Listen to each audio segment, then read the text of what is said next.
Hey everybody, I'm Chris. And I'm Adam. And this is the Gamers Hall. And today, we're going to be talking about Eberron.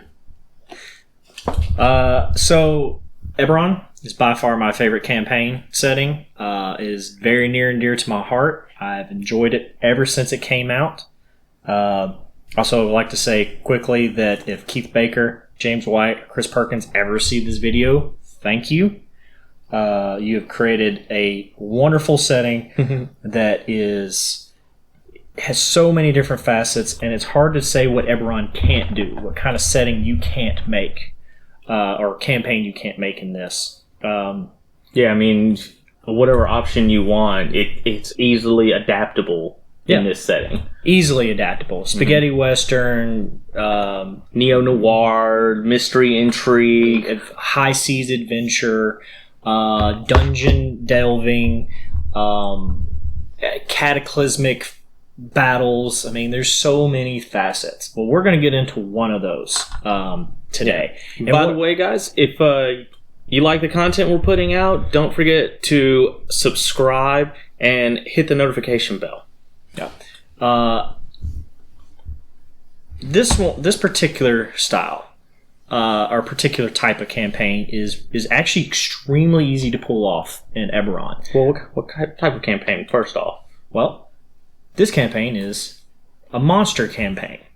Yep. And we're going to give you 10 DM tips for making and maintaining a monster campaign. Because if you're running a monster campaign, I feel like running it in Eberron is probably a whole lot easier than some of the other settings. Absolutely. There's set places, there's set things you can do with monsters that you can't do in other settings like Forgotten Realms or in Dark Sun or in Dragonlance, Greyhawk. Yeah, there's some other ones you can get away with. You could probably finagle Spelljammer. Definitely, you can pull off. Yeah, you could finagle a little bit, but Eberron is probably by far the easiest. Yes, because they've created a framework that just anything can kind of fit in anywhere and just work. Well, so what are the first two tips going to be about? First two tips are going to be about the theme, because you're definitely with a monster campaign, to set it apart from all the other types of campaigns you can do. You want to set that theme. So the first tip I would like to give is where to start. That's the question. Each nation has, and even continents, have different values and cultural norms. You need to pick the place that gives the players the most chance to grow, the best chance to grow at early levels, and where they can understand their place in the world, right? So so you have places like Dargoon for goblinoids. Easy for any goblinoid character to understand what they are because they're in a culture that's built around it. You have Droam, monsters. This is monsters. Oh, yeah. You have some monsters that are just very monstrous to the way you would typically see it in, Dragonlance, in Forgotten Realms. But then you've got the three hags that have come in and said, no. We're going to become a nation. We're maintaining order. There's going to be some balance here, and y'all need to stop having these monstrous tendencies. That's right. Or you have the other places like Breland, which is a country, a country that has more freedoms, has more. They like to tout how they can talk about whatever they want. They can generally do whatever they want, but they're still very much a human nation. So putting monsters in that type of place will create different feels. Do they belong? Do they not belong? So setting a good place to start, very important, and that's why it's my first tip. You need to know where they're going to start, and you need to understand that place. Yeah, because here's one thing. I actually started a monstrous campaign. Well, it really wasn't monstrous campaign. My players told me they wanted to be monster hunters. So I started them out in Droam, where they were going to be monster hunters, and they were going to get hired by a lot of the other monstrous factions there to go bounty hunting or just doing various quests and stuff. But it was very clear and apparent that after the maybe 5th or 6th session that this is not what everybody wanted. And I was going to slowly switch it out of that, but it didn't last. It fell apart. Yeah. And a lot of that was just because I didn't read the players early enough to know that this wasn't the direction they wanted to go in. They started that way, but they quickly changed. Yeah. So this will actually kind of lead a little bit into the second point, and this helps with the theme. What will be allowed? That is a question the players are going to be asking, and it's also something you need to set in stone, because there are many playable races in Eberron, and some that can be converted to be. It's possible to play an ogre. It would be possible to play a troll. It would be possible to play several different monsters that normally you couldn't play, but now in this particular... Maybe you want to play an Ogren. Or an Orog. An Orog, yeah. In this particular setting, you have the ability to do that. And it can be as simple as no humans or only goblinoids. This step sets the underlying feeling for the campaign.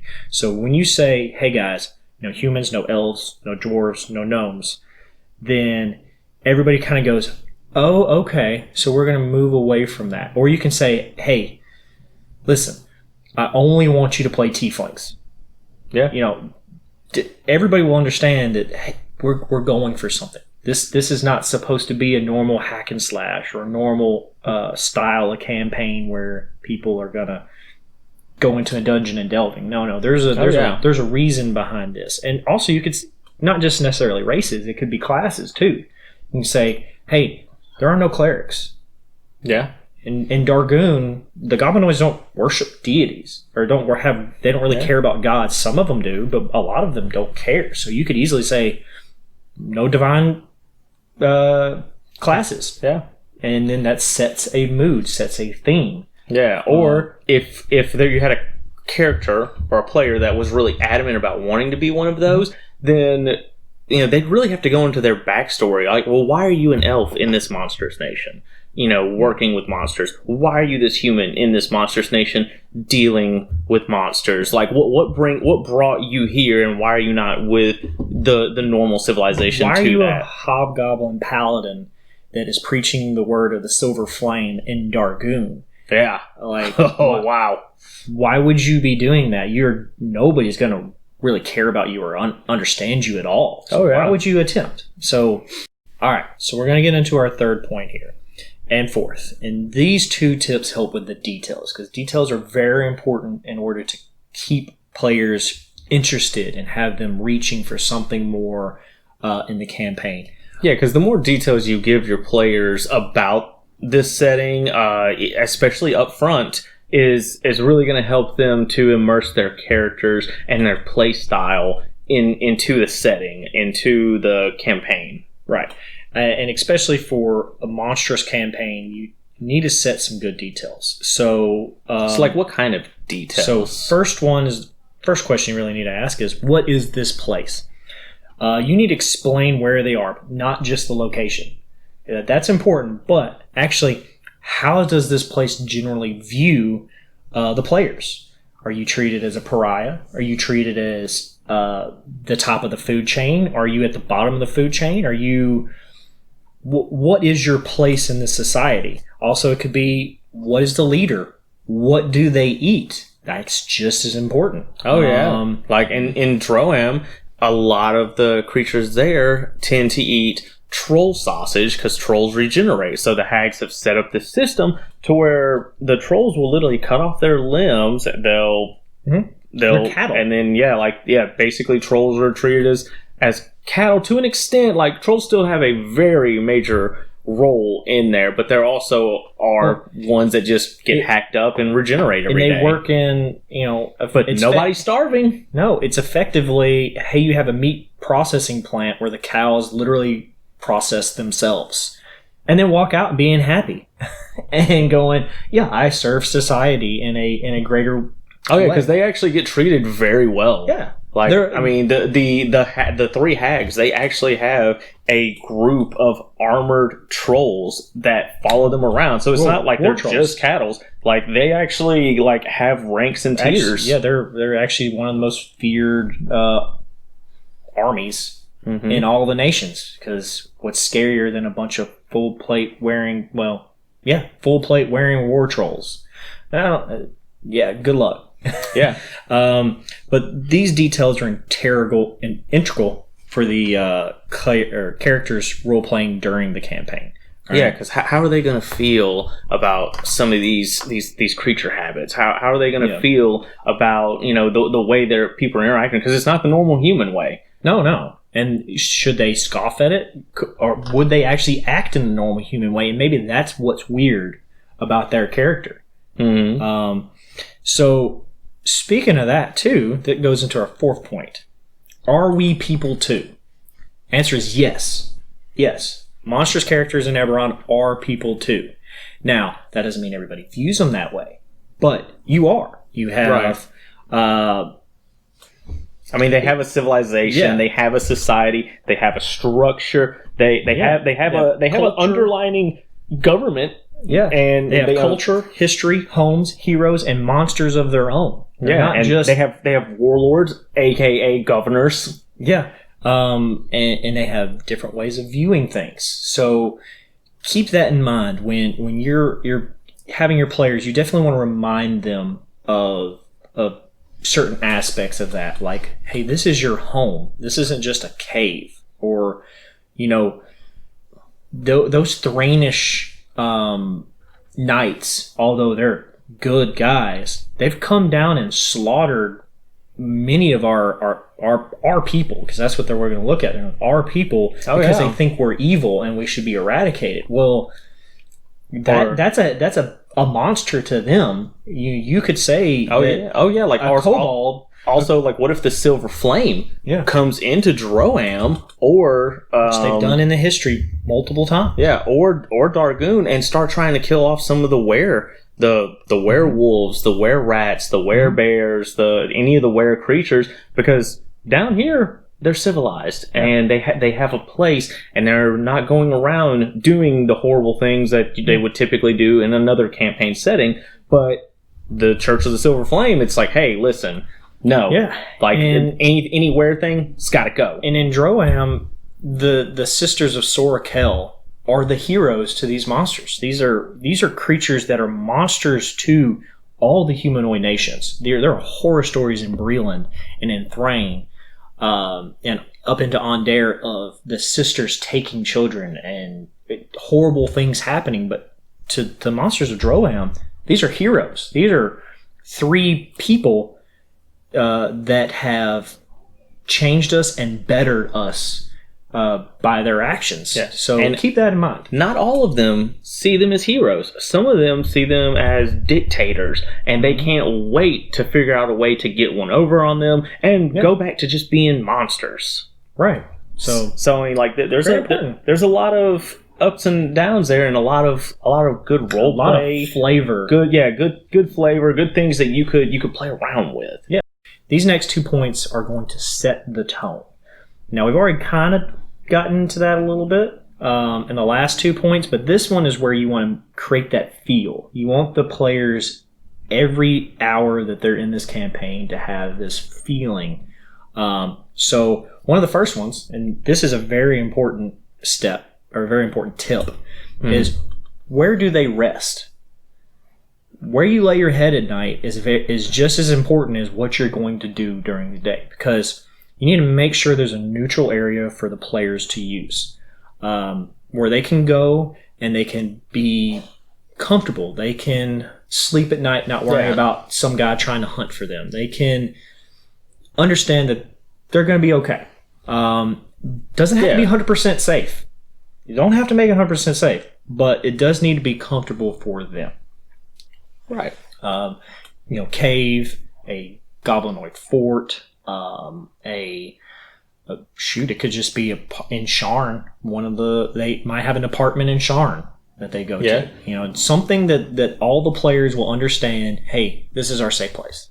This is, not necessarily needs to be safe, but something that or at least just a resting place, a good thing for downtime. The characters to find things, discuss what the next move is going to be towards their mission, goal, campaign, whatever. And just a good resting area. Hey, there's no threats that we know of. And just like, hey, we come here to relax, get some stuff done before going out and doing what we need to do. Right. So speaking about doing stuff, next question you need to ask is, what do they do? And in this tip, you need to this is setting the groundwork, right? The first mission needs to be something that lets them feel like the monster they are. And see, and there's a lot of ways you could do this. Like, for instance, your monsters, maybe you don't care about gold or silver. Maybe you're interested in items. So it's like, listen, hey guys, we need these items. Where we're at, they don't have them. Yeah. Where do we need to go to get these items? Yeah, that's the start of a raid. We need to go raid this place because they have it and we don't. We need it. Or it could be a hobgoblin warlord sends you to forcefully go bring deserters back into the fold. He doesn't want you to kill them. No. That's a waste of resources. A hobgoblin warlord wants them back in the fold to be in the army. Their punishment is that they're the militia. It's like listen, we got ways now. They're set in stone. You guys broke some of our laws. Yeah, you come You're back. in the militia now. Like humanoids, they would or humans would just arrest them and put them through trial and go all this. Like, no, monstrous creatures would probably conscript them into something more.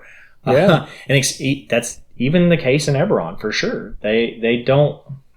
A lot of the monstrous races or creatures, maybe don't treat the people that did wrong the same way. Yeah, maybe their punishment is slavery. Yeah, it's like listen, you messed up, you killed the wrong person, and now you're a slave for 6 months. Yeah, and then when that's done, you're back free and into the world. Or it could be just a hunt for food. Yeah, actually, you're a gatherer. Go get this now. And I could actually see people playing troll campaign, actually being trolls somehow, and then saying, well, we don't really want to eat ourselves anymore, so let's just go get some food from Brinlin over there and then go raiding for food. I could be bringing back humans to eat. It's something you can do. Yeah, or maybe the sisters have hired you to go stop some of the other warlords from raiding because they're trying to obtain that peace. Yeah. There's a lot of ways you can set the tone, and that is very important to keep players engaged. Are you the type of creatures that are wanting to get back to the monstrous ways, or are you the type of creatures that say, hey, we need to get on board with the sisters and help the sisters out? So first mission, really think about it, really make sure that it puts your players in the right mindset for the rest of this campaign. We also want to set a background. Now, are we talking background for the setting, or are we talking about background for the characters? This is more an encompassing one, where it follows the same line of kind of details thinking, but it is the details in the background. Basically, where they come from, what will influence them. Why is this important?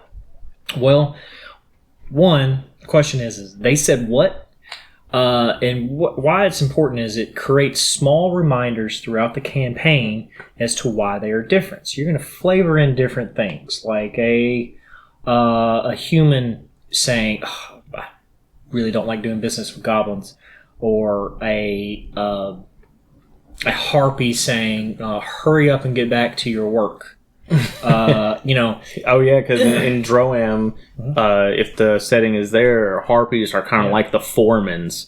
If someone gets out of line, they start singing and they make everybody like kind of like they tone everybody down, and then everybody gets back to work. Yeah. Or a bugbear coming up to you saying, "I've heard about you.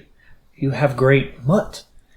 And what's mutt? Mutt is we'll get into that a little bit later, but it is a type of background. It's something that It creates a feeling. It's a way to continually remind the characters of what they are, where they came from, and where they're at as well. This is also an important thing.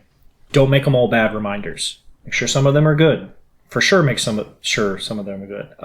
Also, you don't need the players to grow antagonistic towards everything.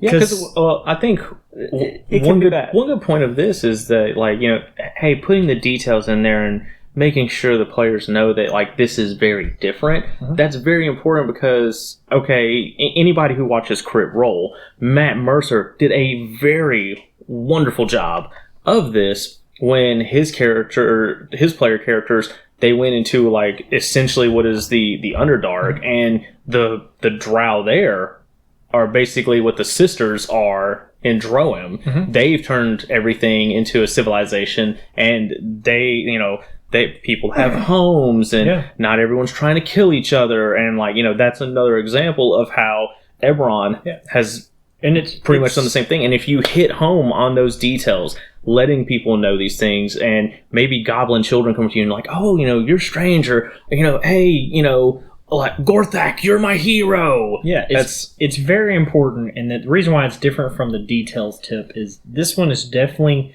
continually reminding that there is history behind this. There is there's more things that have happened in this world than just you being there. So letting the players understand that they are a part of something bigger, whether it be a problem or a solution, or just them being in the background of what's happening, mm-hmm. It's very important.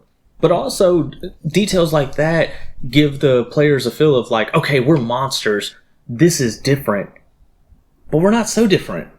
Because, you know, some of the same things still happen, you know, and in the humanoid cultures, they have the same thing, and you have the same thing here. They're just being idolized for different reasons. Yeah, great. Creates a lot of points. A lot of times that a player can interact with the world whenever you remind them of this background. Point number 8. Why do this? Yeah, why do this? Why? Well, why are your characters going after this? Why do your characters have to act a certain way in front of the warlord? Yeah, and the tip here is to make sure each player has a set goal to achieve. They need to have reasons to move on, right? They don't need to just be going because somebody said go. No, they need to have a solid reason for themselves as to why did I leave my hut in the middle of the plains? Why did I leave my cave? Why am I leaving the fortress? Why am I doing this? They need to have a reason to move on and push forward. This is important in all campaigns, but it's very important in a monstrous campaign because of one particular reason. If you don't, you'll turn into a murder hobo scenario because we definitely don't want that to happen. Because players are playing monsters, and their first thought is, well, in D&D, we kill monsters, and monsters try to kill us. So now I'm playing a monster, so I just go kill people. That gets real boring real fast. Yeah, but in Eberron, that can also change because maybe there were some humans that are trying to invade the territory to grow. Like, hey, you know what? Breland's coming in here, and they're trying to extend or expand Breland's territory, and you have in their case take back their territory because they used to own Drow. But then so maybe the sisters are sending you not to kill them, to kick them out because they don't want to start a war. They're just saying, hey, no, this is our land. You guys get out. Or in case of also Ondair and the Eldeen Reaches. The Eldeen Reaches is its own nation, but Ondair still firmly believes it's their forest. It's their land and they should own it. But, the Druid sects kind of said, no, this is ours, and pretty much kicked them out. And, the different fairies and other stuff might not want. If you're playing some Sprite campaign, they might not want Ondair to come back with all their high magic and their belief that they should cut down the trees to make more farmland and stuff like that. Or there's lots of reasons. Maybe you've got some hobgoblins and goblins or goblinoids from Dargoon who need to go to Droam to recover some ancient goblin relics or goblin artifacts that the main warlord of the nation wants back. It's like, hey, we heard about this. You guys are kind of our little task force. Need y'all to go get that. Or be discreet. Also in Kubara, where there's lizard folk that live all throughout that swamp area, maybe their goal is that they want the settlers to stop coming because they're ruining their land. Maybe they've come up with the idea, let's go meet their leaders and tell them, can you please stop sending these people, or at least work with us, because this is our land first and not yours. And that gives them a goal, an idea of like, hey, we could do we're going here to talk first. Yeah. And when talking doesn't work, that's when we brought up, like, okay, you don't leave, we're just going to kill everybody there and take it back for good. Yeah. So it's your choice. Like, how are we diplomatically going to do this? Yeah. So making sure every player has a goal in mind for their character that will push them onwards, extremely important. Yeah, because, I mean, everybody needs a goal. Yeah. You know, if you're just going out there killing things for no reason, then that's going to be a very sour campaign. It'll get sour super quick. Yeah. There'll be no thrive. There'll not even really be a want to play, because it's like, I'm just showing up just to fight. And, I mean, maybe some people want that, but also getting loot for loot's sake, even though it could fit in some monster type things, but getting loot for loot's sake is also not a really good goal, because it's too easy. It's not, I'm just going to take that. I'm just going to take that. Well, there's nothing else to it. There's no flavor to that. It's just you taking whatever you can get. And that gets boring, especially for everybody else. Yeah, but I mean, that's like grinding in a video game. It's a grind, and it gets old quick. All of these points and tips so far have added to basically the building blocks of your campaign. This is how everything's going to start, how it's going to feel. But you got to keep building onto that. So the next 2 points are about enforcing the idea. They're about really hammering home that this is different. I'm different. I'm a monstrous race. I'm not like a normal campaign character. We do things different. We see things different. We want different things. Right. So the first point is, what do they think about that? What do the characters think about that? What is that player thinking about that? Like, what do you mean? What do they think about that? What has happened to make them want to think about something? One of the most interesting parts of Eberron to me is how fluid, or in some cases, how alignment doesn't matter. Well, because in Eberron, alignment isn't as much of guiding principles of a character as is a suggestion to the course of activity. Kind of like Pirates of the Caribbean. These are the guidelines, but we break them every now and then, and we bend the rules here and there. Yeah, and there's so many different viewpoints, and this is what really makes me love Eberron, is that there's so many different ways to approach something, that just because you're lawful good here doesn't mean you're lawful good there, and it doesn't mean you're lawful good there. The laws are different in each place. The cultural norms are different in each place. Oh yeah, because a lawful good paladin in Thrain is going to act very differently when he goes to Dargoon. Yeah, I mean, a perfect example is a lawful good paladin of the Silver Flame from Thrain will look down at Drome and go, "It's all full of evil." And to them, the shifters in that community, or those lycanthropy, will go, no, that guy is pure evil. He's chaotic to the bone, because he's just coming down here to slaughter us for no good reason. I mean, that's the antithesis of chaotic evil. Getting the perspective from the other end. Right. And it's very important to think about that, because anything in Eberron could have any alignment. And a lot of times I don't really care about alignment. I generally like my players, if they want to, they can put in alignments that helps them. I don't care. I prefer you to play off the circumstances of what you think your character would do. Yeah, so it's like okay, this happened. How do your characters feel about that? And are they going to do something about it? Correct. And I mean, a classic example that I've always explained, especially when I had my game store, is in Eberron, a gold dragon can be chaotic evil. and a red dragon can be lawful good, and you'll never know until you talk to them. Until they do their thing.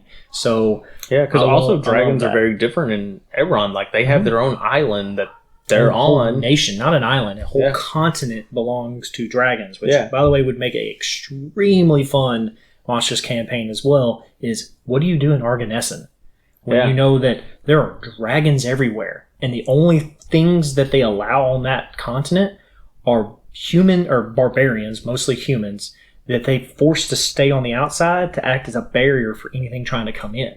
Yeah. I mean, that's really interesting. And what happens? To think about. What happens if you're playing the monstrous race and your monstrous race is Dragonborn? Mm-hmm. Why are you in Kovere?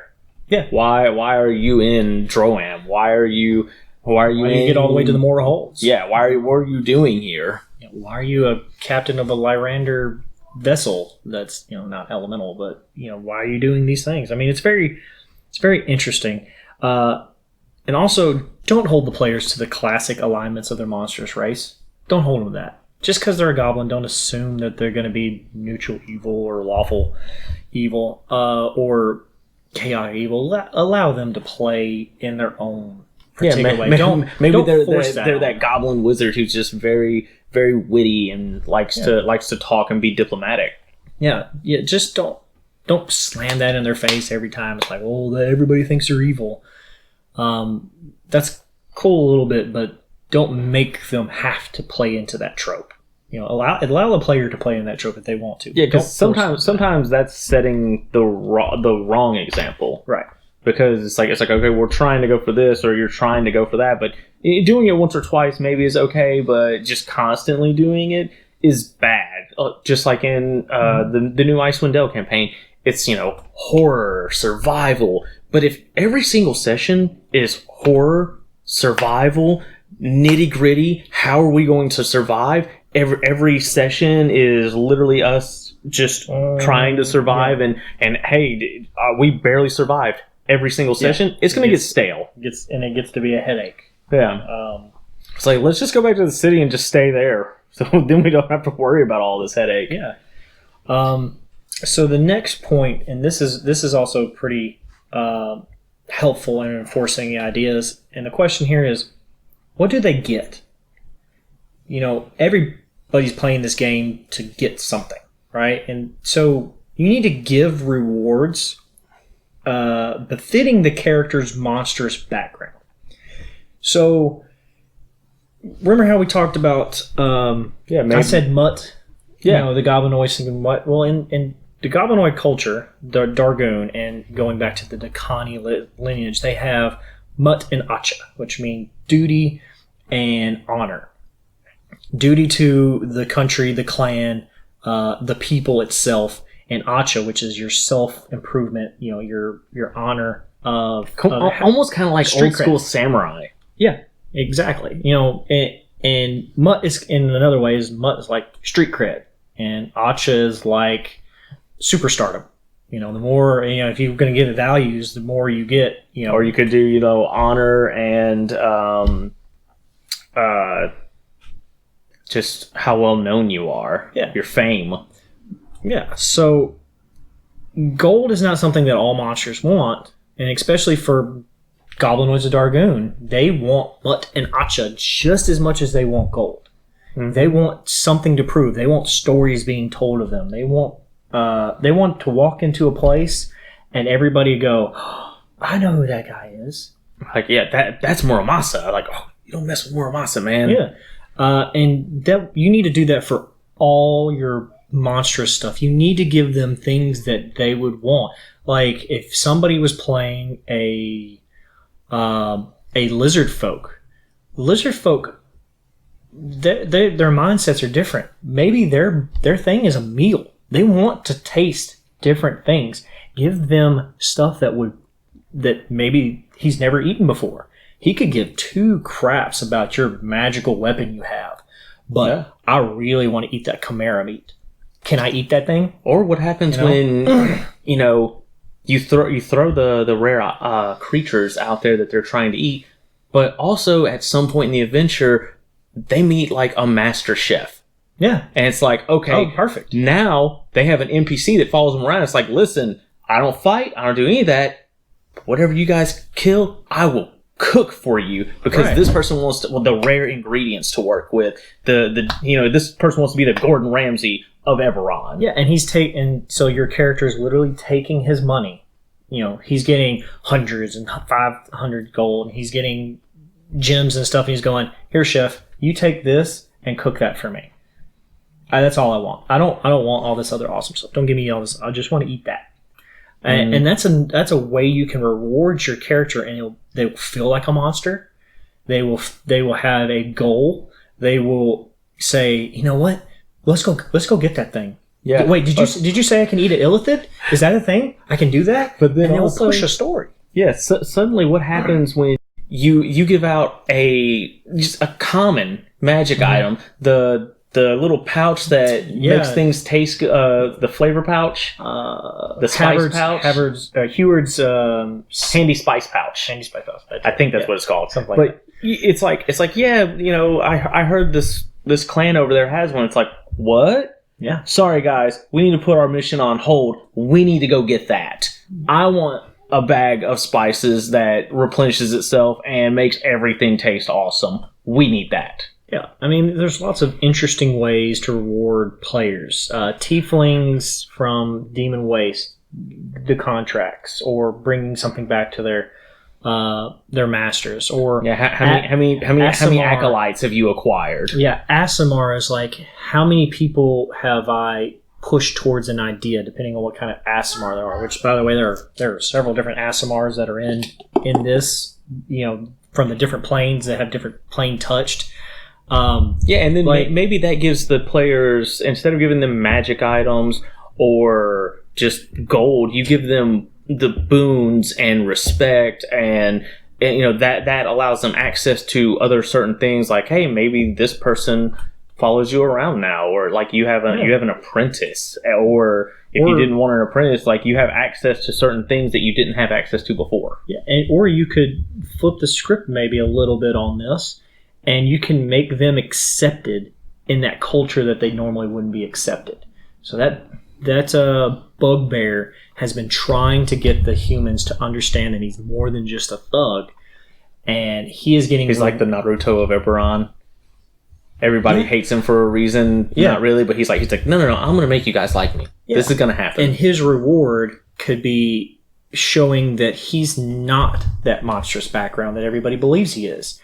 He's an exception. He's an exception to the rule. Well, not necessarily a rule in Eberron, but make sure that those rewards have a story feeling, something that gives a kernel that can grow into something different. A seed.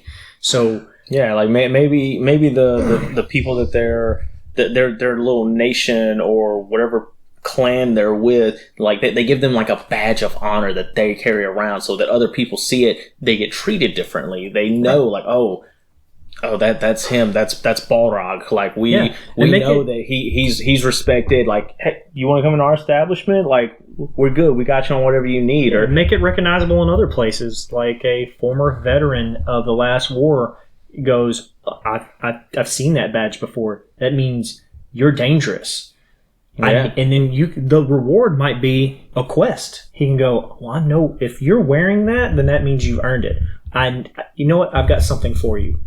I know that you're capable of doing it, and I didn't think I would ever find anybody who was. Yeah. So now their reward has turned into more story in the campaign and something you can build off of. Because if you reward them with this, now you can plan for a whole nother thing when they meet this wily old human veteran. And he goes, the only person that can help me is a hobgoblin captain that has earned enough mutt from his village to be, or from his clan to be recognized in this way. Yeah. It's the only way it will work. And then, like, maybe when that happens, they get back, and suddenly the warg trainers are like, hey, listen, we know who you are, we've heard about you, we'd like you to have this warg on us. If anybody asks, you got it from us. Yeah, he's got his... that warg is trained from us. You that's yours now. He got his Nike deal. Yeah. You know? But it's a warg. And also, a reward can also be an enemy. Yeah. You know, you've been rewarded with the fact that somebody really doesn't like you anymore. And you can throw that in their face and make them understand that what you have just achieved. You gained a rival. Yeah, there's a rival. There's a true enemy that doesn't like you. It doesn't have to be the main villain. It doesn't have to be something major, but it will give them the feeling of that monstrous character that they're probably going for. You know what? You've now pissed off the chaplain of Silver Flame Monastery because he now sees you for the evil that you are, or something, and that could be. Or they now see you as a threat, and they come hunting you because you're climbing the ascended rate. Yeah, I mean there's lots of ways. Be creative with your rewards, if I can get that out.